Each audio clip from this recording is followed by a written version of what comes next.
दोस्तों नमस्कार गुरुजी पाठशाला की नई वीडियो में आपका स्वागत है। जो आज का हमारा जो चैप्टर है वो है श्रवण कुमार का चरित्र चित्रण। खंड काव्य है। खंड काव्य में हम पढ़ेंगे श्रवण कुमार का चरित्र चित्रण को देखेंगे। तो सबसे पहले हम वीडियो को शुरू करते हैं। तो उससे पहले जान लें ये वाला क्वेश्चन किस प्रकार से इंपॉर्टेंट है हमारे लिए। तो ये देखिए, ये जो क्वेश्चन है श्रवण कुमार खंड काव्य के प्रमुख पात्र श्रवण कुमार का चरित्र चित्रण कीजिए। ये देखिए 2009 में आया है, 10 में नहीं आया, 11 में आया, 12, 13, 14, 15, 16, 17 लगातार आया। तो इस साल यानी जो इस साल की परीक्षा होनी है आपकी 2021 में, उसके हिसाब से बहुत ही ज्यादा इंपॉर्टेंट है। पढ़ लेना रट लेना। अगर ये तो आपको इस बात का अफसोस होगा, पढ़ के नहीं गए पेपर में पछताओगे। उससे पछताने से अच्छा है वीडियो को देख के जाओ, पढ़ के जाओ। और बता दूं आपको, वीडियो इस प्रकार से बनाया जाता है कि आपको एक बार सुनने मात्र से सारा के सारा मटेरियल आपके माइंड में सेट हो जाता है। तो शुरू करते हैं। उससे पहले आप चैनल को सब्सक्राइब कर लेना, गुरुजी पाठशाला प्रयागराज वाले, और बेल आइकन को ऑन कर देना। तो वीडियो को शुरू करते हैं हम। सबसे पहले हम देखते हैं, देखिए जितने भी क्वेश्चन आ रहे हैं कि श्रवण कुमार खंड काव्य के प्रमुख पात्र बताइए, तो ये सारे क्वेश्चन का मेन सार यही है कि हमें श्रवण कुमार का चरित्र चित्रण बताना है। क्वेश्चन को अलग अलग तरीके से बना के एग्जाम में पेश कर दिया था। कभी कभी यह कहेगा श्रवण कुमार खंड काव्य के आधार प्रमुख पात्र का चरित्र चित्रण कीजिए। तो प्रमुख पात्र सबको मालूम है, उसके प्रमुख पात्र कौन थे? प्रमुख पात्र है मात्र उसके श्रवण कुमार। तो देखिए इस जगह हम वीडियो को शुरू करते हैं। तो श्रवण कुमार प्रस्तुत खंड काव्य का प्रमुख पात्र है। श्रवण कुमार के बारे में आप सभी ने सुना होगा। श्रवण कुमार वह थे जिनके माता पिता नेत्रहीन थे और जिन्होंने अपने अंधे माता पिता को, नेत्रहीनों को अंधे बोलते हैं, तो नेत्रहीन माता पिता को कांवर, जिस तरह आप देखते होंगे सावन के महीने में भगवान शंकर की कांवर लाई जाती है, कांवर, और उसी प्रकार इन्होंने क्या किया था कि इन्होंने एक डंडे में 2 डलियां लटकाई थी बड़ी बड़ी, जिसमें कि 2 व्यक्ति आराम से बैठ सकें। और उसके बाद इन्होंने अपने माता पिता को सारे तीर्थों का भ्रमण कराया। इसीलिए यह कहा जाता है कि श्रवण कुमार जैसा बेटा किसी के पैदा हो जाए तो समझ लो उस आदमी का भाग्य जाग जाए।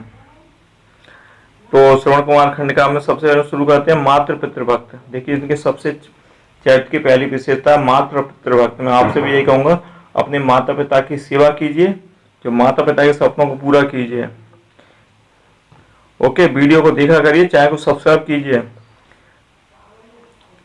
तो सबसे पहले हम कहते हैं कि मातृ पितृभक्त हैं। श्रवण कुमार का नाम ही मातृ और पितृभक्ति का पर्याय बन चुका है। देखिए कोई भी लड़का बिगड़ा हुआ हो तो उसके माता पिता कहते हैं कि हमने श्रवण कुमार हमारे यहाँ पे पैदा नहीं हुआ है। तो श्रवण कुमार का चरित्र, और जैसे हरिश्चंद्र को कहा जाता है कि कोई भी व्यक्ति हरिश्चंद्र नहीं हो सकता, कोई व्यक्ति श्रवण कुमार नहीं हो सकता, कोई भी सती सावित्री थी वह महिला नहीं हो सकती, पुरुषों में श्रवण कुमार हर कोई नहीं हो सकता। तो सबसे पहले इनका जो नाम है वह लिया जाता है किसमें? मातृ और पितृभक्त में। श्रवण कुमार अपने माता पिता का एक मात्र आदर्श पुत्र था। इनके माता पिता की एक ही संतान थी और जो थी श्रवण कुमार। वह प्रातः काल से सायकाल तक अपने वृद्ध एवं नेत्रहीन माता पिता की सेवा में लगा रहता था। प्रातः काल का तात्पर्य सुबह से लेकर शाम तक अपने बूढ़े और अंधे माता पिता की सेवा में लगा रहता था। दशरथ के बाण से विद्ध होकर भी श्रवण कुमार को अपने प्यासे माता पिता की चिंता सता रही थी।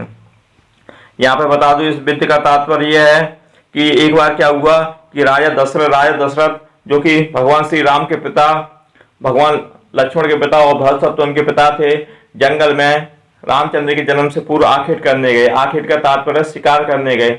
जब वे शिकार कर रहे थे तो बहुत देर तक जंगलों में भटकते रहे, पर उन्हें शिकार न मिला। वह दुखी हो गए, परेशान हो गए। कौन? महाराज दशरथ।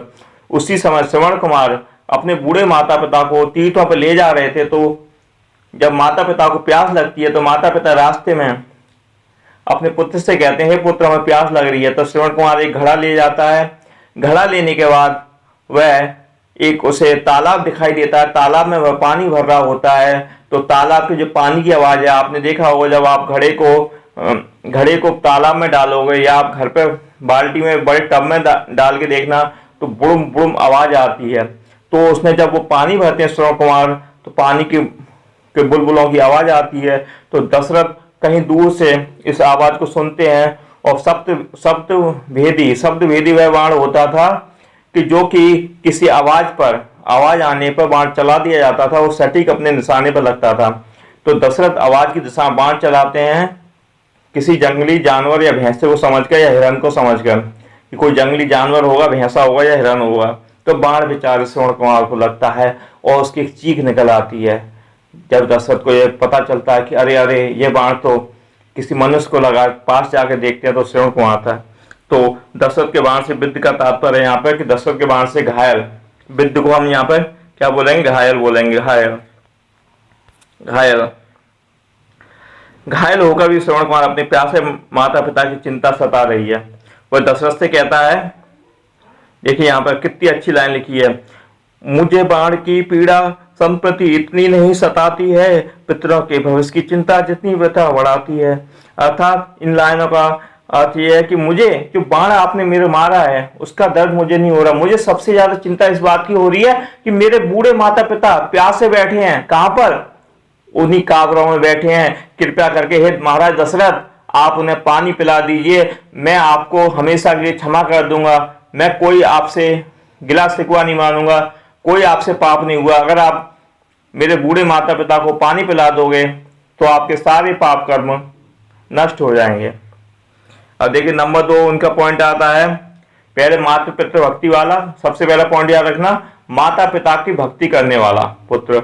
नंबर 2 आता है निश्चल एवं सत्यवादी। श्रवण कुमार के पिता वैश्य वर्ण के और माता शूद्र वर्ण की थी।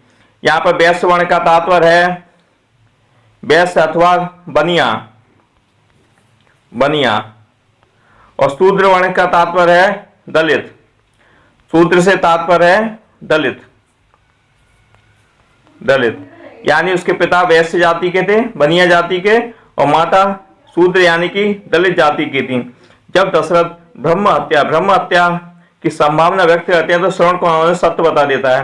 देखिए ब्रह्म हत्या का यहाँ पर तात्पर्य है, जो ब्रह्म हत्या यहाँ पे आई नहीं है, तो ब्रह्म हत्या का तात्पर्य होता है ब्राह्मण, यानी कि दशरथ ये समझते हैं कहीं उनसे भूलवश किसी ब्राह्मण की हत्या तो नहीं हो गई है, क्योंकि जो ब्राह्मण की हत्या होती थी उसको गाय और ब्राह्मण की हत्या एक समान मानी गई है कि उसका प्रायश्चित बड़ी मुश्किल से होता था, उसका प्रायश्चित करना पड़ता था अश्वमेध यज्ञ के द्वारा, राजसूय यज्ञ के द्वारा या अन्य यज्ञों के द्वारा। तो देखिए मैं यहाँ पे एक बात और बता दूं आपको, आई कि रावण था, जो रावण भी क्या था, ब्राह्मण था, और रामचंद्र जी कौन थे, क्षत्रिय जाति के थे, ठाकुर थे, क्षत्रिय जाति के। जब रावण का वध कर देते हैं भगवान श्री राम, तो उसके बाद रामचंद्र जी भगवान ने भी उसके प्रायश्चित स्वरूप यज्ञ किया था कि उन पर ब्रह्म हत्या यानी ब्राह्मण हत्या का दोष न लगे। तो जब दशरथ समझते हैं कि उनसे ब्रह्म हत्या यानी कि ब्राह्मण की हत्या हो गई है, तो देखिए श्रवण कुमार क्या बताता है, वैश्य पिता माता शूद्रा थी, मैं तो प्रादुर्भूत संस्कार के सत्य भाव से मेरा जीवन पूत हुआ। वो कहते हैं यहाँ पर कि वैश्य पिता और माता क्या है, शूद्र, मैं तो उनके द्वारा पैदा हुआ एक पूत हूं, मैं ब्राह्मण नहीं हूं, यानी साफ बता देते हैं दशरथ को। अब देखिए आगे की इसमें है ना कि श्रवण कुमार स्पष्टवादी है, वह किसी से कुछ नहीं छुपाता, वह सत्यकाम जवाली आदि के समान ही अपने कुल गोत्र आदि का परिचय देता है। जो जवाली नाम आया, सत्यकाम आया है, ये पुराने समय के महान व्यक्ति रहे हैं, उनके समान ही अपने गोत्र और कुल को बता देता है, वह छुपाता नहीं है कि वह ब्राह्मण है। वह ये बता देता है बनिया पिता यानी वैश्य पिता और शूद्रा माता यानी दलित माता के गर्भ से उत्पन्न बालक है। नंबर 3 है क्षमाशील एवं सरल स्वभाव वाला।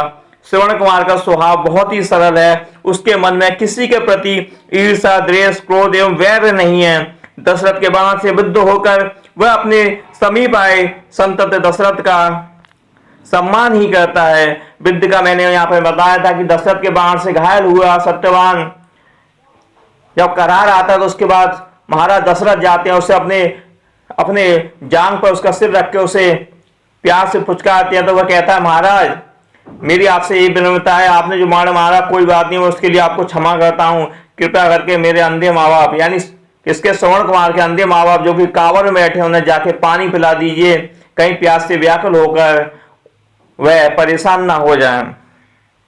नंबर 4 आता है भारतीय संस्कृति का सच्चा प्रेमी।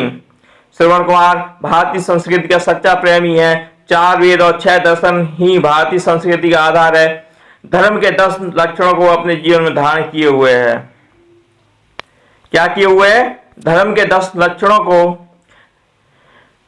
वह अपने जीवन में धारण किए हुए है। आगे हम देखते हैं।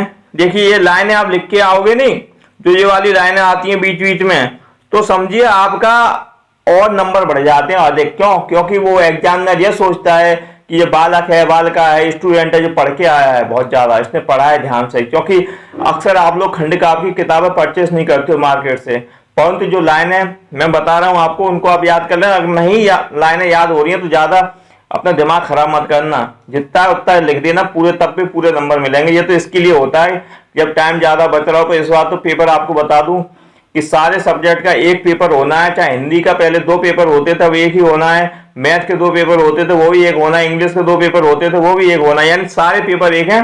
तो कम से कम समय लेना, टाइम लेना हर क्वेश्चन का आंसर देने में। ज्यादा लिखने की आवश्यकता नहीं है। ओके, अब आता है कि 10 अस्त्य आक्रोश सत्र धृति विद्या क्षमा बुद्धि सकुमार सोच व इंद्रिय निग्रह 10 सदस्य मेरे परिवार। अब वेद के अनुसार माता पिता गुरु अतिथि तथा पति के लिए पत्नी और पत्नी के लिए ये 5 देवता हैं। देखिए वेद के अनुसार माता पिता गुरु अतिथि पति के लिए पत्नी, तो इसमें लिखा है जो वेद के अनुसार जो बताया गया है, जो पुत्र होता है उसके लिए जो सबसे बड़े पहले भगवान होते हैं। आप लोगों के लिए भी बता दूं, आप पुत्र हो या पुत्री हो, कि आपके लिए जो सबसे पहले भगवान है वह है आपके माता पिता, उसके बाद है आपके गुरु, उसके बाद है अतिथि। और पत्नी के लिए होता है, पुरुष के लिए कौन कौन होता है?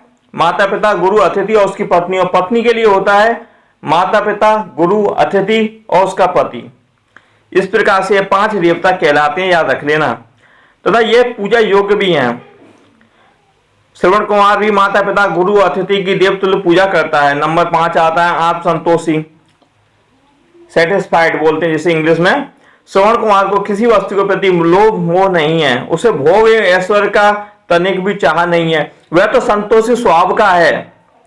कैसा है? संतोषी स्वभाव का है। आगे लिखा है वलकन वसन टिपटप देते हैं हमको इच्छा के अनुकूल, कभी नहीं हमको छू पाती भोग ऐश्वर्य वासन धूल।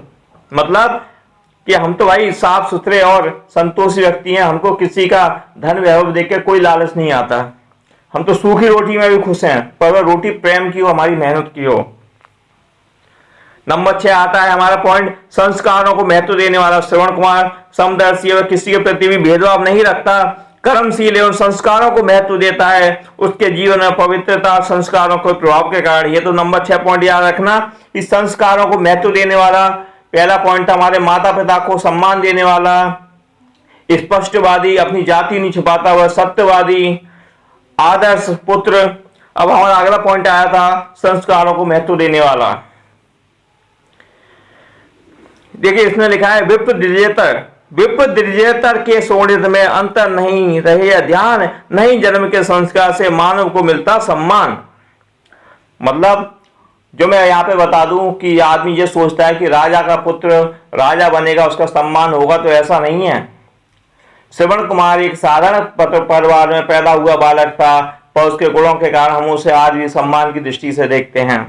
तो यहाँ पर वो यही बताते हैं कि जरूरी नहीं आप बड़े राजवंश से पैदा हुए हो तभी आप कोई बड़ा काम करोगे। आप ठान लो मन में, इच्छा जगा लो कि आप अपनी मेहनत के बल पे अपने माता पिता को सभी सुख सम्मान दिलाओगे, उनके हर आवश्यकता पूरा करोगे तो आप करके रहोगे, पर मन में ठान लो। नंबर 7 आता है हमारा अतिथि सत्कारी। अतिथि का मतलब होता है मेहमान। मेहमान होता है अतिथि का मतलब। तो श्रवण कुमार के बारे में लिखा हुआ है कि भारतीय परंपरा के अनुसार अतिथि का स्वागत सत्कार महापुण्य होता है। अतिथि को हमारे धर्म ग्रंथों में, हिंदू शास्त्रों में, वेदों में क्या कहा है? अतिथि को भगवान कहा गया कि मेहमान भगवान समान होता है, और हमेशा मेहमान को भोजन कराने के बाद, अतिथि को भोजन कराने के बाद ही उसके घर के लोगों को भोजन करना चाहिए। तो श्रवण कुमार का इस गुण से युक्त है। वह बाण द्वारा घायल पड़ा है। कौन? श्रवण कुमार घायल पड़ा है। जब दशरथ उसके पास पहुंचते हैं तो दशरथ को अपने अतिथि मानता है। दशरथ को कौन मानता है? वो अपना अतिथि मानता है, क्योंकि दशरथ उस नगर के राजा थे, अयोध्या के। वह उनसे हर प्रकार की कुशल मंगल पूछता, अपने नेत्रों के जल से दशरथ के चरण को धो देना चाहता है। वह कहता है आप मेरे अतिथि हो। किनसे कहता है? महाराज दशरथ से। महाराज दशरथ कौन? भगवान श्री राम के पिता। भगवान श्री राम के पिता से कहता है कि आप मेरे अतिथि हो, अपने पैरों को मुझे अपने आंसुओं से धो लेने दीजिए। उस जमाने में ये रिवाज थी दोस्तों कि जब कोई मेहमान आता था तो जिसके यहाँ मेहमान आता था वह व्यक्ति अपने मेहमान के पैरों को धोता था। किससे धोता था? पानी से धोता था। जिस प्रकार आपने देखा होगा कि जब भगवान श्री राम केवट की नाव में चढ़ रहे थे तो उस केवट ने क्या किया था? उसने कहा था नहीं, पहले मैं, आप मेरे मेहमान हैं, मुझे अपने पैर, आपके पैर जो है मुझे धो लेने दीजिए। तो उस केवट ने, मल्लाह ने भगवान श्री राम के पैरों को धोया, उसके बाद ही उन्हें अपनी नाव में चढ़ने दिया। तो पहले क्या होता था, जब किसी मेहमान आता था तो उसके पैरों को धोया जाता था, तो वह उनके पैर धोने की प्रार्थना करता है अपने आंसुओं से। एक प्रकार से आंसू उसके पैरों पर गिरते हैं तो दशरथ के पैर साफ हो जाते हैं। मतलब उसके अंदर यह आ जाती भावना कि उसने अपने मेहमान के पैर धो दिए और वह संतोषी को प्राप्त करता है। इस प्रकार श्रवण कुमार उदार, परोपकारी, सर्व गुण संपन्न तथा खंड काव्य का नायक है। जो खंड काव्य हमारा, इसका मेन नायक इसलिए इसे माना गया है क्योंकि यह परोपकारी है, सारे गुण इसमें भरे हुए हैं। सर्वगुण संपन्न का मतलब होता है भरे हुए, इसलिए इसे श्रवण कुमार खंड काव्य का मेन पात्र माना गया है। तो दोस्तों यह था आपका चरित्र चित्रण श्रवण कुमार खंड काव्य के नायक श्रवण कुमार का। यह वीडियो यहीं पर समाप्त होता है। वीडियो आपको पसंद आया होगा तो चैनल को लाइक और सब्सक्राइब कर लेना और वीडियो को शेयर जरूर कर देना, जिससे अन्य स्टूडेंटों को मिल पाए। क्योंकि लॉकडाउन और कोरोना के कारण सारे छात्रों की रेगुलर पढ़ाई नहीं हो पाई है, तो जो आपके वंचित मित्र रह जाते हैं उन्हें भी आप ये वीडियो को फॉरवर्ड कर देना, तो जिससे वह भी इसका लाभ उठा सकें। क्योंकि आप देखिए श्रवण कुमार जैसे अगर आप आदर्शी बनोगे तो हमेशा दूसरा भला करोगे तो आपका अपना ही भला होगा, आपकी अपनी यश कीर्ति फैलेगी। चैनल को सब्सक्राइब कर लेना। चैनल का नाम है गुरुजी पाठशाला। वीडियो यहीं पर समाप्त होता है। जय हिंद, जय भारत।